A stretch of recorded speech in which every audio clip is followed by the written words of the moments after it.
Okay, fam. So Apple is not the company it once used to be. All right. Apple's greed is destroying itself. This video is by Over Easy. It's your boy Toys on Plays. Like, comment, and subscribe. Let's get into it. Back in 2007, Apple didn't just give us a phone, they handed us the future in a shiny box. The good old days. Every keynote felt like watching a magic trick, complete with Steve Jobs pulling world-changing ideas out of his black turtleneck. The motto was, think different. And for a while, they really did. The walled garden they built felt like paradise. Bro rocked the turtleneck every day, bro.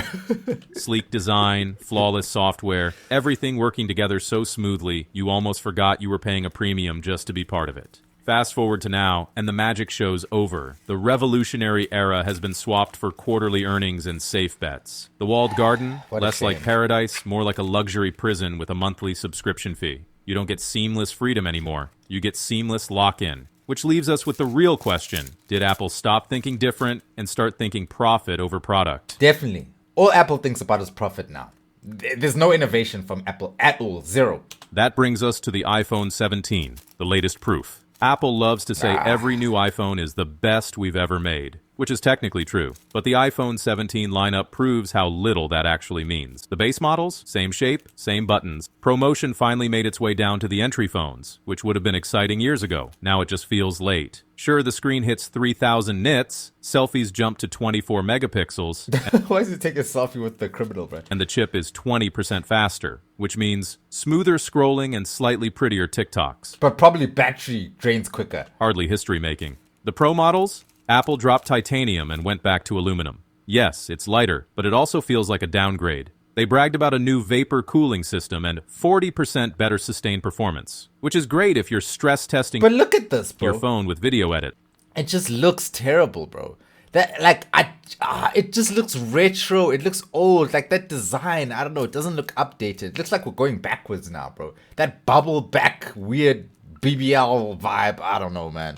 But most people will just see the giant raised camera plateau, which looks less premium and more like a metal blister glued to the back. Weird. If your headline feature is a zoom upgrade, you're not exactly pushing the frontier. And then there's the iPhone Air, just 5.6 millimeters thin, the slimmest iPhone Apple's ever made. On paper, that sounds groundbreaking.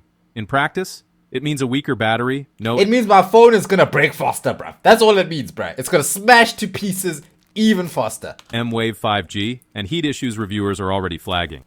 The price tag starts at $999, and if that battery doesn't hold up, Apple's more than happy to sell you a $100 MagSafe pack. That's not innovation. That's upselling your own mistake. Some reviewers have already called it a red flag device. And honestly, they're right. But here's the bigger problem. The iPhone 17 isn't an outlier. It's the pattern. Once upon a time, every iPhone launch felt like an earthquake. The iPhone X dropped in 2017, and suddenly the future was here. Yeah, iPhone X felt like, iPhone's really, turning it up now. Like, that shit was different. It was vibe. It was cool. The design was different. Now it's just weird now. Home button, Face ID, edge-to-edge screen. Bold, risky, different. Now, the yearly iPhone upgrade feels more like a weather report. Slightly thinner, titanium edges, a battery that lasts 5% longer if you squint. Apple slaps a 4-figure price tag on it and calls it a revolution. Well, that's 3 figures. Okay, it's $999. Consumers aren't blind. They're spending $1,000 for what amounts to last year's phone with a shinier coat of paint. Meanwhile, competitors aren't waiting around. Samsung and Google are making AI assistants that can summarize your meetings and plan. What does Siri do? Siri ain't about shit. Siri can't even work properly, like do normal things that aren't even AI related, bruh. Siri's still dumb, bruh. And you're weak. Apple's still stuck with Siri, who can barely set a timer without acting confused. Look at that. It's like showing up to a Formula One race with a tricycle and insisting it's refined. And when Apple does swing for a next big thing, we get the Vision Pro. Don't even get me started on the flippin' Vision Pro. This was supposed to be the future. This was supposed to be Apple's next thing to say, we're Apple and we're taking shit to the moon. We're still those guys. We're still creating. We're still beating y'all on every level. This thing flopped, bro. Nobody innovated for this thing. There's no apps for this thing. This was a glorified iPhone on your flippin' face, bro. That's all this was, bro. Disappointing. $3,500 headset that reviewers loved for 5 minutes, until demand flatlined. What was hyped as the dawn of spatial computing now looks more like a glorified dev kit gathering dust. And here's where the cycle gets even uglier. Apple doesn't just run on weak innovation. Nah, but they flopped with the Vision Pro. That was a big flop, bro. There was so much potential there. They had the potential to change the future was in their hands, literally, with the Vision Pro. And they just fumbled it. They treated it like it's, like you said, like it's just a dev kit, bro. Like it's just, let's just see what we can do with it. They didn't put it out ready to be marketed and ready to be consumed and ready to be used to a proper extent. You could still use your iPhone way more than that thing, bro. It's just weird, bro. It runs on psychological obsolescence. The moment a new iPhone drops, last year's model suddenly feels worthless. That's not an accident. It's the result of Apple's reliance on psychological obsolescence and price anchoring. Take the iPhone 17 Pro, launched at $1,099. That price immediately sets the new bar. It tells the market, this is the real flagship. And overnight, the iPhone 16 Pro, which cost $999 literally yesterday, gets mentally downgraded to mid-tier. Same phone, still perfectly capable, but in the consumer's mind, it just lost its crown. Then the resale market turns that perception into reality. Thousands of early adopters rush to trade in their iPhone 16s for credit toward the 17, flooding the market with supply. Too many used phones, not enough demand, and values crash. Within days, trade-in prices can drop by 25% or more. Owners feel it twice. Psychologically, their phone is old, and financially, its resale value just collapsed. I've never been that type of person, bro. I've still got the same phone from 2019, bro. Like for me, I use a phone until it's finished. I don't care about this upgrade, what. Until the screen is broken, the fucking thing doesn't switch on, it's overheating, it's exploding. That's when I get a new phone. I don't care about this every year. I need to get the latest fashion, latest model. Ho ho.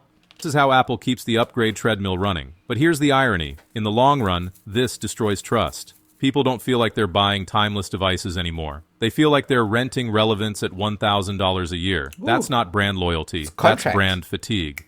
If psychological obsolescence keeps Western buyers stuck on Apple's treadmill, it's a completely different story in China, Apple's most important overseas market. And it's here where the cracks in their strategy are showing the fastest. Chinese consumers aren't playing Apple's game anymore. Local champs like Huawei, Xiaomi, and Oppo are cranking out foldables that actually fold. That's the real ops right there, Oppo. Batteries that last days, and charging speeds so fast they make Apple's all-day battery life look like a bad joke.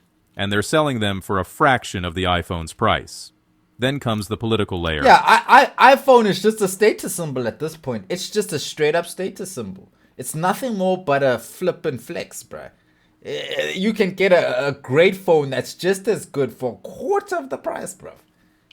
The Chinese government has been nudging citizens toward domestic brands, framing it as both national pride and economic strategy. Every Huawei bought is one less dollar leaving China for Cupertino. Add in the broader geopolitical storm clouds over U.S. companies, and Apple looks less like a premium player and more like an overpriced outsider, trying to sell bottled water in the middle of a flood. But Apple? Stubborn as ever. Year after year, it's still the same mantra. Slightly thinner, slightly shinier rectangles. And sticking to that mantra has made the grip Apple once had on Asia feel as fragile as holding an iPhone without a case. One slip, one stumble, and the whole thing shatters to pieces. It's gone. It's over. And it seems like the more we go up, iPhone 16, iPhone 17, iPhone 18, the more fragile it becomes, bruh.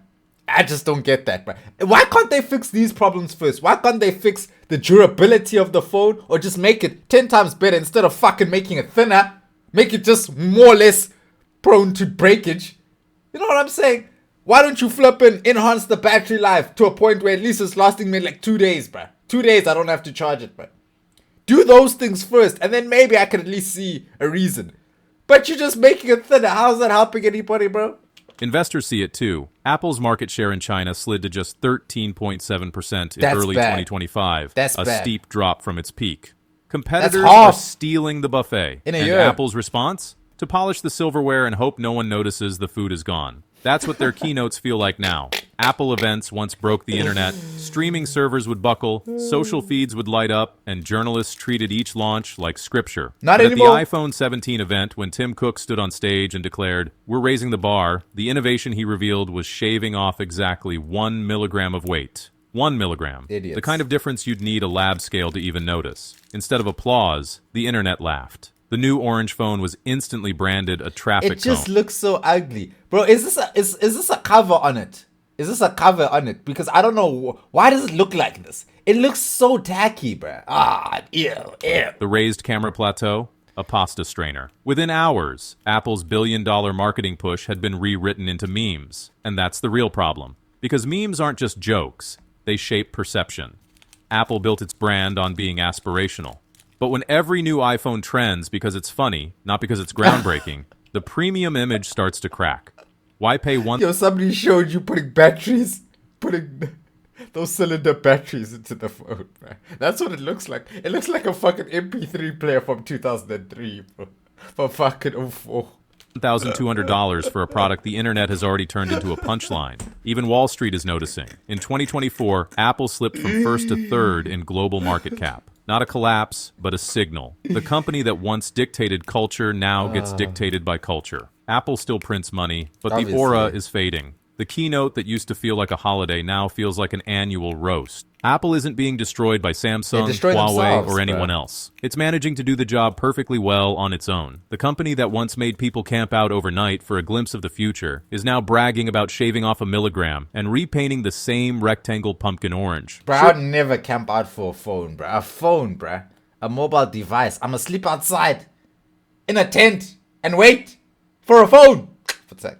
Sure, the cash registers are still ringing, but at this point, Apple's biggest innovation might be convincing people to keep paying more for less. So, what do you think? Is Apple's golden age over? Or do they still have one more thing left in them? Drop your thoughts in the comments. But hey, maybe it's time you figured out how to control. Bro, Apple's cooked, in my opinion, bro. Apple is cooked. I feel like for the past decade, bro. For the past decade, Apple has been slowly, like the innovation has just been slowly dwindling down, bruv. You know, and of course, yes, there was still things like the iPhone X. You know what I'm saying? That to me really changed up Apple's whole look, and that was the last time I feel like they really took a risk. After that, it's been smooth sailing. Same phone every year, slight upgrades, nothing crazy, you know, basically the same phone for 3 years running. It's just, it's unacceptable, bro, especially for the price point. And that we can get much cheaper phones which can do almost the exact same thing for a quarter of the price, bro. Why am I buying Apple, bro? It's just status. It's just to say, oh look, maybe I got an Apple device. That's literally all it is now. At least back in the days, there used to be the status that came along with the actual quality of the product. The product was quality. The product was like no other.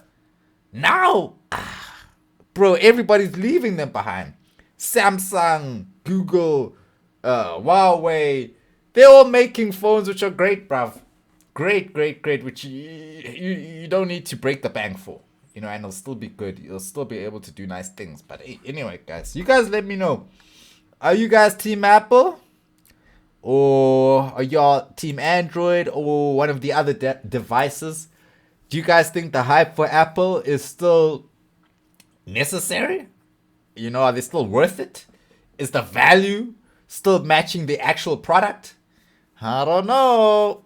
Anyway, like, comment, and subscribe. It's your boy Dwayne on Blaze. Appreciate y'all. Love y'all. Stay tuned and stay blessed.